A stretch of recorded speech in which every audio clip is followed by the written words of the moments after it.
வணக்கம் சாப்பாட்டு பிரியர்களே, இது நம்ம பழைய சோறு பச்சை மிளகா தாங்க. இன்றைக்கி நம்ம என்ன சமைக்க போகிறோன்னா, சாஃப்டான ஆப்பம் எப்படி செய்கிறதுன்னு சொல்லி தான் நம்ம பார்க்க போகிறோம். நம்ம சேனலை ஃபஸ்ட் டைம் பார்க்குறவங்களா இருந்தால் மறக்காமல் சப்ஸ்கிரைப் பண்ணிவிட்டு பக்கத்தில் இருக்க பெல் பட்டனையும் கிளிக் பண்ணி வச்சுருங்க. இப்போ ஆப்பம் எப்படி பண்ணலாம், அதுக்கு தேவையான பொருட்கள் என்னென்னு பார்க்கலாம். 250 கிராம் இட்லி அரிசி எடுத்திருக்கேன். அதே 250 கிராம் பச்சரிசி எடுத்திருக்கேன். அப்புறம் 2 டேபிள் ஸ்பூன் உளுந்து எடுத்திருக்கேன். ஆப்பத்துக்கு நம்மளுக்கு உளுந்து கம்மியாக தான் தேவைப்படும். 1 டீஸ்பூன் வெந்தயம் எடுத்து வச்சுருக்கேன். இது தேங்காய் தண்ணி, ஒரு தேங்காய் உடச்சி தண்ணி எடுத்து வச்சுருக்கேன். ஆப்பம் மாவு அரைக்கும் போது தேங்காய் தண்ணி ஊற்றி நீங்கள் அரைச்சிங்கன்னா மாவு வேகமாகவே புளிக்கும். ஆப்பத்துக்கு மாவு நல்லா புளிச்சிருந்தால் தான் நல்லா டேஸ்ட்டாக இருக்கும். இது 1 டம்ளர் தேங்காய் பால் எடுத்து வச்சுருக்கேன். ஆப்பத்துக்கு மாவு அரைக்கும் போதில் தேங்காய் பால் ஊற்றி அரைச்சிங்கன்னா நல்லா டேஸ்ட்டாக இருக்கும். தேங்காய் பூவாகவும் சேர்த்துக்கலாம். நான் இன்றைக்கி பாலாக சேர்க்குறேன். இவ்வளோ தான் நம்மளுக்கு ஆப்பம் பண்ணுறதுக்கு தேவையான பொருட்கள். இப்போ ஒரு பாத்திரத்தில் எடுத்து வச்சுருக்க இட்லி அரிசி,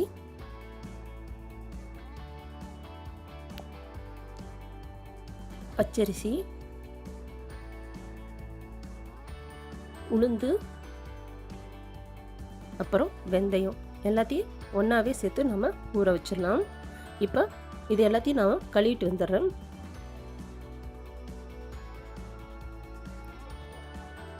இப்போ எல்லாத்தையும் கழுவியாச்சு. இப்போ அரிசியை 2 மணி நேரம் நல்லா ஊற வச்சுருங்க. அரிசி நல்லா 2 மணி நேரம் நல்லா ஊறட்டும். ஊறினக்கப்புறம் நம்ம பார்க்கலாம்.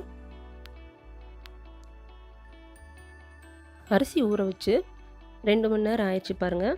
2 மணி நேரத்தில் அரிசி நம்மளுக்கு நல்லாவே ஊறிடுச்சு. அடுத்து நம்ம ஆப்பத்துக்கு மாவு எப்படி அரைக்கலாம்னு சொல்லி பார்க்கலாம். இப்போ ஊற வச்ச அரிசியை கிரைண்டரில் போட்டு அரைச்சிடலாம்.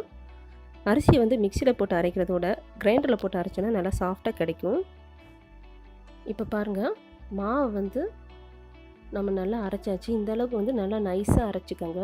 இட்லி தோசைக்கு அரைக்கிற மாதிரி அரைக்காமல் ஆப்பத்துக்கு நல்லா நைஸாக அரைச்சி எடுத்துக்கோங்க.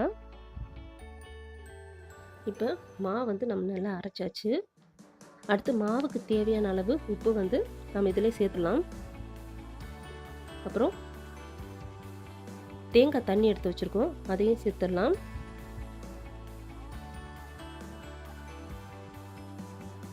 அடுத்ததான் 1 டம்ளர் தேங்காய் பால் எடுத்து வச்சுருக்கோம், அதையும் இதில் சேர்த்துடலாம். ஆப்பத்துக்கு மாவு நம்மளுக்கு இட்லி தோசை மாவு மாதிரி திக்காக இல்லாமல் கொஞ்சம் தண்ணியாக இருந்தால் தான் நல்லாயிருக்கும். அதெல்லாம் கணக்கு பண்ணியே தேங்காய் பால் தேங்காய் தண்ணியெலாம் நீங்கள் சேர்த்துக்கோங்க. இப்போ 1 நிமிஷம் நல்லா ஓடட்டும். இப்போ பாருங்கள், நம்மளுக்கு ஆப்ப மாவு ரெடி ஆயிடுச்சு பாருங்கள். இது 8 மணி நேரம் நல்லா புளிக்க வச்சு எடுத்துருங்க. ஆப்ப மாவு நீங்கள் நைட்டு அரைச்சிங்கன்னா காலையில் ஆப்பம் ஊற்றுறதுக்கு கரெக்டாக இருக்கும்.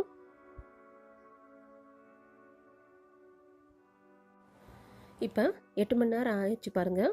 மாவு நம்மளுக்கு நல்லா புளிச்சிருச்சு.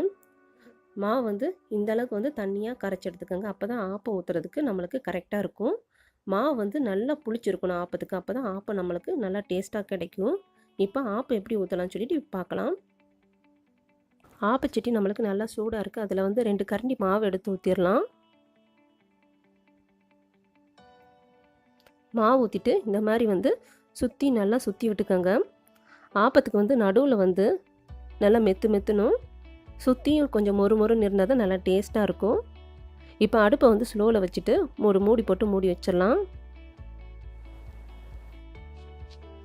இப்போ நம்மளுக்கு ஆப்பம் வெந்துருச்சு பாருங்கள்.